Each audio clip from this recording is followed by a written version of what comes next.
Gaza युद्ध विराम को अभी एक हफ्ता तक नहीं बीता कि इसके टूटने की आशंका जन्म लेने लगी है। डर इस बात का है कि गाजा युद्ध एक बार फिर से शुरू हो सकता है और इसकी वजह बंधकों के शवों को लेकर इजरायल और हमास के बीच बढ़ता हुआ तनाव है। यह तनाव कभी भी बारूदी रूप ले सकता है।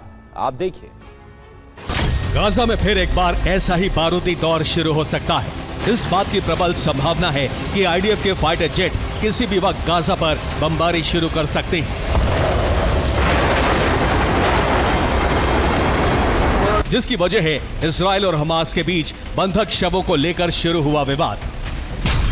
इजरायल का दावा है कि हमास बंधकों के शव लौटाने पर झूठ बोल रहा है। हमास ने शवों के बारे में गलत जानकारी दी है। हमास के पास कई शव मौजूद हैं, लेकिन वो जानबूझकर इनकी जानकारी नहीं दे रहा। इजरायल ने हमास पर खाली ताबूत सौंपने का आरोप लगाया है। दरअसल हमास के पास कुल 28 इजरायली बंधकों के शव मौजूद हैं, जिनमें से हमास 10 बंधकों के शव लौटा चुका है। हमास का दावा है कि कुछ शवों को वो ढूंढने की कोशिश कर रहा है, जबकि इजरायल ने साफ कर दिया है कि वो किसी भी कीमत पर सभी इजरायली बंधकों के शव वापस लेकर रहेगा।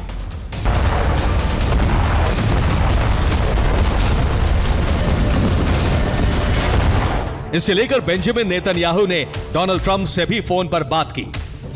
बेंजामिन ने कहा हमास शवों पर झूठ बोल रहा है, उस पर दबाव डाला जाए।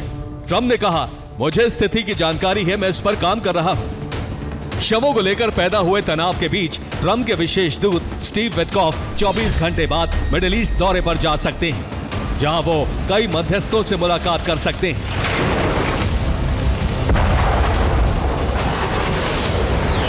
इस मुलाकात की एक बड़ी वजह अरब देशों की ट्रंप को चेतावनी भी है।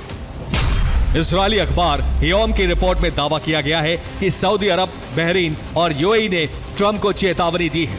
उनका दावा है कि गाजा में ट्रंप की योजना विफल हो सकती है, क्योंकि हमास हथियार सरेंडर करने के लिए तैयार नहीं है।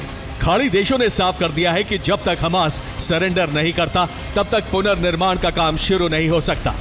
इस बीच गाजा सिविल डिफेंस की रिपोर्ट ने तनाव बेहद ज्यादा बढ़ा दिया है। इस रिपोर्ट में दावा किया गया है कि इजरायली सेना ने अल जायतून में एक छोटी बस पर आर्टिलरी से हमला किया, जिसमें 10 फिलिस्तीनी सवार थे।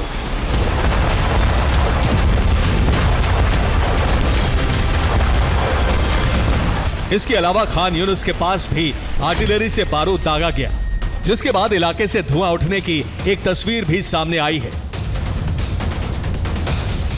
साफ है गाजा में एक बार फिर तनाव बढ़ता जा रहा है। अगर हमास ने सीज़फायर की शर्तें नहीं मानी, तो बेंजामिन इजरायली सेना को हमले की छूट दे सकते हैं।